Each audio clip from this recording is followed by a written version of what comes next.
झालं तर अद्यापही तो साहिल मदन कुठं गायब आहे ते कळत नाही. अद्यापही आम्हाला कळतं सुमित कपूर जिवंत आहे, कोणी म्हणतं तो कॅलिफोर्नियामध्ये आहे, कोणी म्हणतं तो मुलीला भेटायला गेला.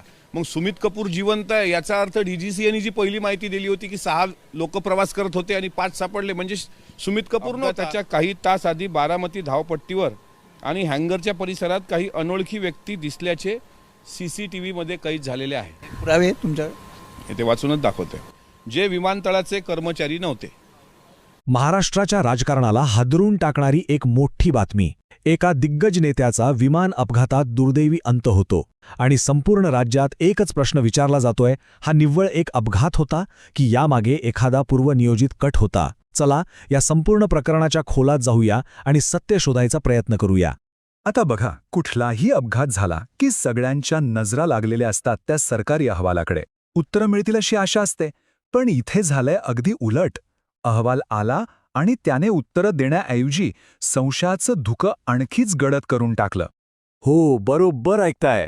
प्राथमिक अहवाल तर सादर झाला, पण त्यातल्या गोष्टी वाचून हा अपघात नसून घातपातच आहे हा संशय आता संपूर्ण महाराष्ट्रात घट्ट होऊ लागलाय. म्हणजे या अहवालावर विश्वास तरी कसा ठेवायचा, हाच मोठा प्रश्न आहे. आणि या संशयाचं पहिलं आणि सगळ्यात मोठं कारण आहे ब्लॅक बॉक्स. अहो, सरकारी अहवाल म्हणतोय की प्रचंड उष्णतेमुळे विमानाचा ब्लॅक बॉक्स जळून गेला. पण थांबा, हे कसं शक्य आहे? आणि इथेच निलेश लिंखेंचा दावा खूप महत्त्वाचा ठरतो. ते काय म्हणतात बघा, की ब्लॅक बॉक्स जळूच शकत नाही. अहो, तो बनवलाच जातो भयानक अपघातांमध्ये टिकून राहण्यासाठी, सत्य बाहेर आणण्यासाठी. विमान अपघातांच्या इतिहासात मोठमोठे स्फोट झाले, पण ब्लॅक बॉक्स नेहमी सुरक्षित राहिला. मग फक्त याच अपघातात तो कसा काय जळाला, हा प्रश्नच सगळ्यांना सतावतोय. आता अहवालातली दुसरी एक अजब गोष्ट आहे का? एका झाडाची कहाणी. सरकारचा दावा आहे की विमान खाली येताना एका झाडाला धडकलं. पण गंमत म्हणजे जे लोक अपघात झाला तिथे प्रत्यक्ष हजर होते, त्यांचं ठाम म्हणणं आहे की तिथे आसपास कोणतंच झाड नव्हतं. मग हे झाड अचानक आलं कुठून? म्हणजे अहवालातल्या या 2 मोठ्या चुका तर आहेतच, पण प्रकरण इथेच थांबत नाही. या पलीकडे सुद्धा इतके तांत्रिक आणि गंभीर प्रश्न आहेत ज्यांची उत्तरं आजपर्यंत कुणालाच मिळालेली नाहीयेत. हे प्रश्न जरा बघा. विमान रडारवरून अचानक गायब कसं झालं? एअर ट्रॅफिक कंट्रोल म्हणजे ATCशी संपर्क अचानक कसा तुटला? विमानाच्या इंजिनमध्ये तो रहस्यमय स्फोट झाला, तो कशामुळे? आणि सगळ्यात महत्त्वाचं, VIP सुरक्षेचे नियम इतक्या मोठ्या प्रमाणात धाब्यावर कसे बसवले गेले?